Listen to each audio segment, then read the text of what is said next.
The Italians had also managed to regroup and launched another attack.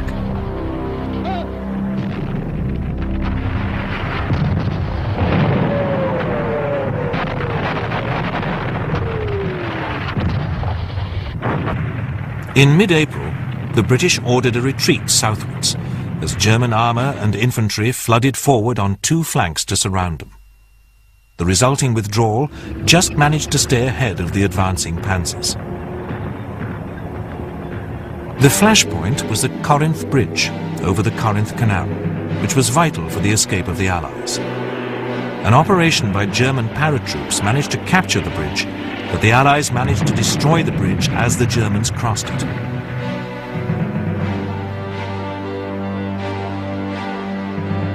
By the 27th of April, the Germans had taken Athens and were gradually occupying the outlying islands. By the 28th of April, the Germans managed to cross the Corinth Canal, capturing 7,000 Allied troops who had still not been evacuated.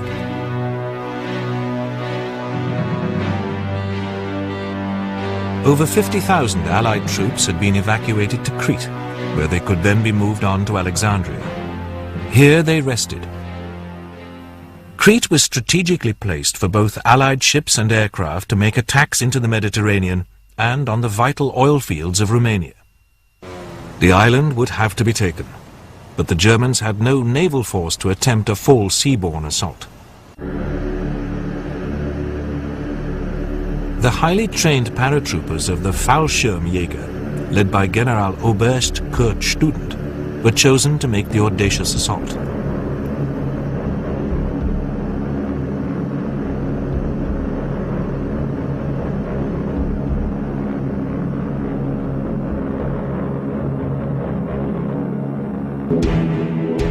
On the 20th of May, the skies filled with parachutes over Malmö and Cannae. The Allied defences were much stronger than anticipated, and many young paratroops were shot while still in the air. Crete's mountainous terrain made an assault particularly difficult. The Allies had expected an attack, and the defences were strong. The Germans massed troops and artillery on captured Greek fishing boats and prepared for a seaborne landing. Overhead, the Stukas and Me-109s bombed and strafed the coastal defences.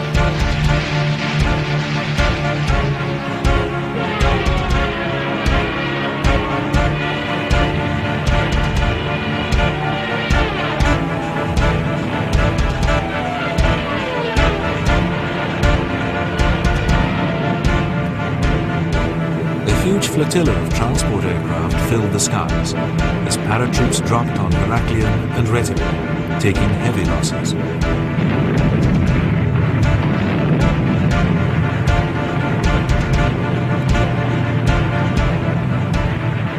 The airport at Malmö was taken, and the high ground around it, vital for the defence of the island, fell on the 21st of May, when an inadvertent withdrawal was made by New Zealand troops.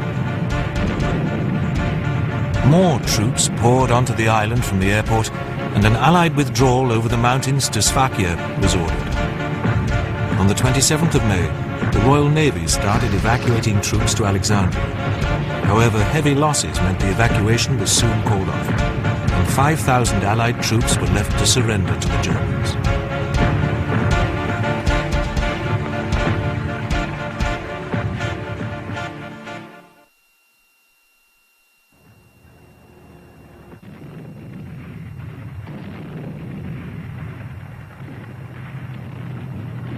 The Germans' tactics once again proved decisive, but at a cost. They lost 44% of their airborne forces. This persuaded Hitler not to launch another airborne operation. He told Student, "The days of the paratrooper are over. The parachute weapon depends on surprise. The surprise factor has now gone." But 3 years later, the Allies would use paratroopers to devastating effect. The remarkable thing about the German campaign is the way in which, controlling the air, they were able to move at very high speed through the mountainous terrain of both Yugoslavia and Greece. In particular, the use of airborne forces first to capture the crucial bottleneck of the Corinth Canal, and then, in the greatest airborne operation in history up to that date, to secure the island of Crete, marked a remarkable achievement in warfare. The campaign in the Balkans was an unnecessary diversion from Hitler's next great plan, the invasion of Russia. The two countries had signed a non-aggression pact in 1939, but neither regime fully trusted the other. Hitler was convinced that it was only a matter of time before the Russians attacked Germany. He also regarded the Slavs as subhuman and vowed they would be exterminated. Their land was to be used for Lebensraum, or living space for the German people. The invasion plan was christened Operation Barbarossa. Military planners had doubts about the campaign from the start. The front would stretch from Archangel in the north to Astrakhan on the Caspian Sea, a distance of some 1,200 miles. Hitler decreed that it would be a war of extermination, and that German soldiers would not be bound by the rules of warfare of the Hague Convention. The war against Russia will be such that it cannot be fought in a gentlemanly fashion. This struggle is one of ideologies and racial differences, and will have to be conducted with unprecedented, merciless, and unrelenting harshness. This was a portent of the atrocities to come. Barbarossa began just after 3 a.m. on the 22nd of June 1941. German artillery erupted in a deafening barrage. Hundreds of bombers poured across the frontier, attacking troop concentrations. Then the panzers started to roll.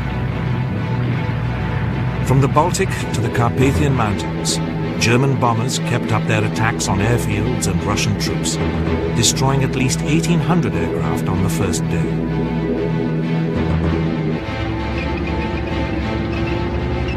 Panzer spearheads broke through on all fronts, and thousands of prisoners were taken.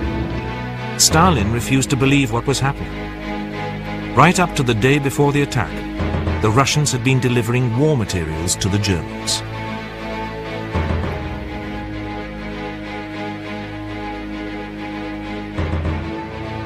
Two days later, Hitler arrived at his forward headquarters, which he called the Wolf's Lair, in a state of excitement. So far, the invasion was a spectacular success. But disagreements in the German High Command slowed the progress of the spearheads. Many commanders believed it was too risky to open up such a gap between the panzers and the artillery behind. As the Germans captured territory, SS Einsatzgruppen, or mobile death squads, swept in afterwards, rounding up Bolsheviks and Jews for execution or transportation to concentration camps. Russian civilians were treated harshly, with hundreds being shot. Ironically, many civilians may have welcomed the Germans as liberators from the harsh Soviet regime, but Hitler's fanatical racism ensured the Russians' defiance.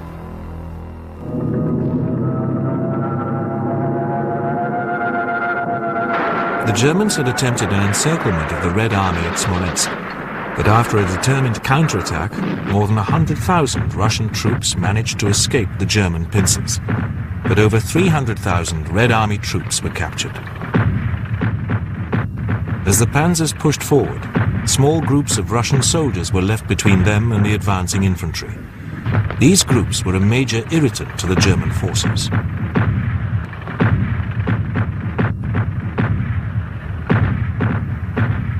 The Russians had new and powerful weapons, such as the fast and well-armored T-34 tank, which proved difficult to destroy.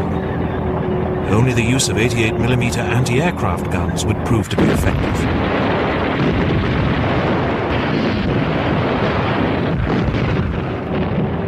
The German goals were still within reach as the Germans pushed forward. Moscow was in range of Luftwaffe bombers, and on the 22nd of July, bombing of the city started.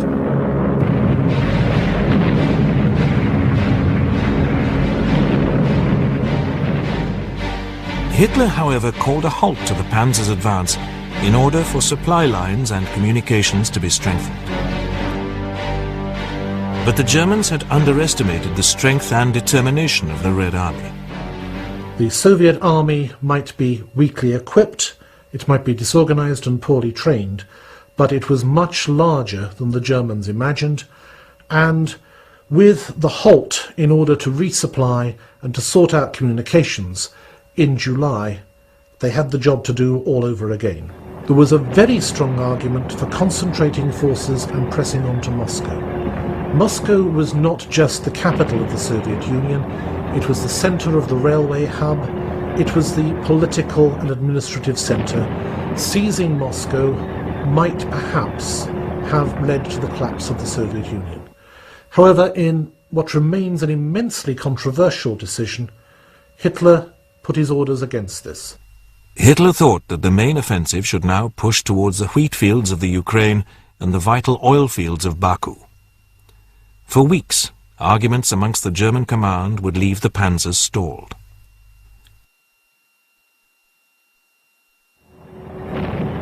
A Soviet counterattack from the Leningrad area caused the panzers to commence their march north on the 8th of August. The plan was to encircle Leningrad and then destroy it. By September, the Germans had moved within artillery range of the city and had started a fierce bombardment. Before long, the city would face an unrelenting siege that would last over 900 days.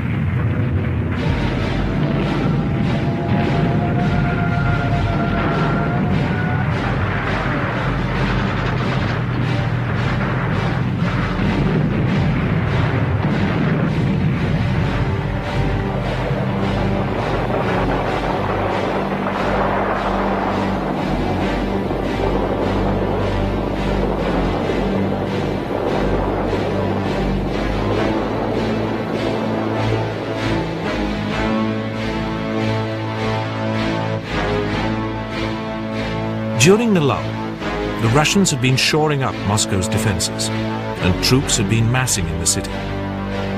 Almost the entire population of the city had taken part in digging anti-tank ditches and defenses.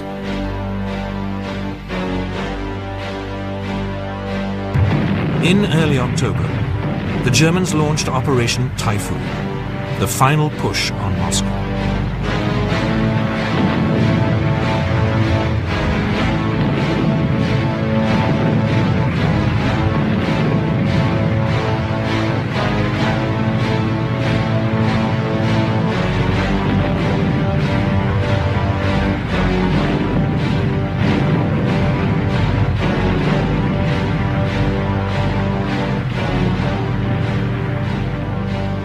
However, their supply lines were vulnerable, and food and fuel was running low. But the Russians had an important ally. Typhoon, beginning in September, almost immediately ran into trouble. It wasn't the cold, it was a peculiarity of the Russian climate, of a quick frost followed by a thaw producing mud. Very few of the Soviet roads of the period were hard-metalled roads, most of them were packed earth. And the effect of this was to turn the roads into muddy quagmires. This slowed up the German advance, coupled with a very strong Soviet resistance, until the deep cold of November-December. Heavy rain and high winds hindered the Germans' advance until November. The ground was frozen. Instead of digging in for the winter, the Germans attempted to advance further. They reached within 30 miles of Moscow. The weather would now prove decisive. Temperatures would drop to minus 50 degrees at night. The Germans did not have the necessary equipment to fight in such a harsh environment. The oil in tank engines froze, and troops did not have winter uniforms. Frostbite would eventually injure more soldiers than the Russians.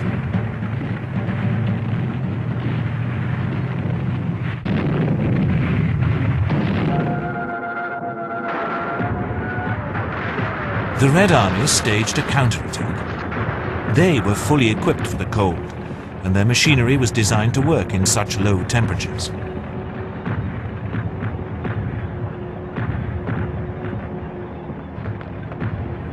In the battles that ensued, German panzers reached the very outskirts of Moscow.